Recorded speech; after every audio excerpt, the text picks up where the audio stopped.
Hello বন্ধুরা, welcome to my channel. এখন কথা বলবো ইন্ডিয়া ভার্সেস ইংল্যান্ডের টেস্ট ম্যাচ নিয়ে। ১৭ রানে জাদেজা ওয়াশিংটনের উদ্যম্য লড়াই, ম্যানচেস্টারে সসম্মানে ম্যাচ ড্র ভারতের ৭৭ রানের লিডে ম্যাচ ড্রয়ের প্রস্তাব দেন স্টোকস।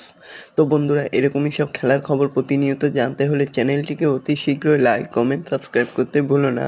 আর বন্ধুদের মধ্যে প্রচুর পরিমাণে শেয়ার করে দাও, যাতে আমার ৪,০০০ ঘন্টা ওয়াচ টাইম খুব শীঘ্রই পূর্ণ হয়ে যায়।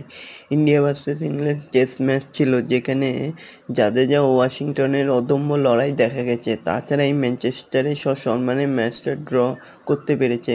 রবীন্দ্র জাদেজা ওয়াশিংটন ভালো খেলেছে। শেষ পর্যন্ত ইংল্যান্ডের বেন স্টোকস ম্যানচেস্টার টেস্ট ম্যাচে ড্রয়ের প্রস্তাব দিলেন। ফলে খারাপ পিচেও সসম্মানে ম্যাচ বাঁচল ভারতের।